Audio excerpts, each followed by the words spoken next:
మోంతా తుఫాను నష్టాల మీద అంచనాలు రూపొందించి కేంద్ర ప్రభుత్వానికి పంపిస్తామని మంత్రి అచ్చెన్నాయుడు అన్నారు. తుఫానుతో నష్టపోయిన రైతులకు నష్ట పరిహారం ఇస్తామని చెప్పారు.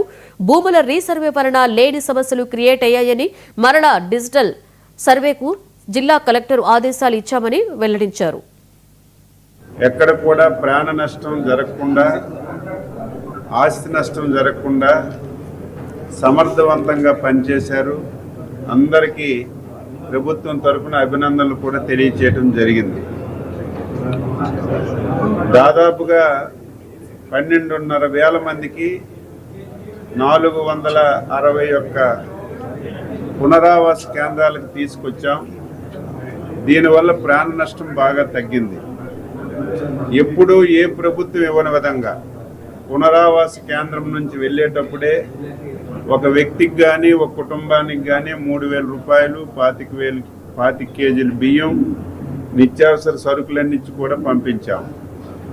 ఏదైతే ఈ జిల్లాలో, మిగతా జిల్లాలో అయితే ఎవరైతే బోటుండి వేటకెళ్ళలేదో వాళ్ళకి 50 కేజీలు ఇచ్చారు.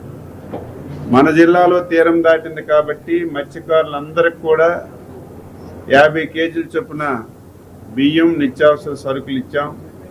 అందరూ హ్యాపీగా ఉన్నారు. ఇక ఈ జిల్లా వ్యవసాయం, హార్టికల్చర్ ఎక్కువగా ఉంది కాబట్టి సమగ్రంగా సర్వే జరిపించాం. నిన్నటి వరకు సమయం ఇచ్చాం.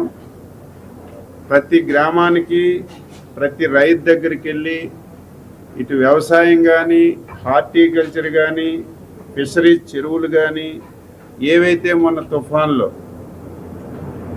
నష్టం జరిగిందో అంచనాలన్నీ కూడా వేసి ప్రభుత్వానికి నిన్న సాయంత్రానికే సమర్పించారు. ప్రభుత్వం కూడా కేంద్ర ప్రభుత్వానికి పంపించి వారి సహకారం కూడా తీసుకొని ఈరోజు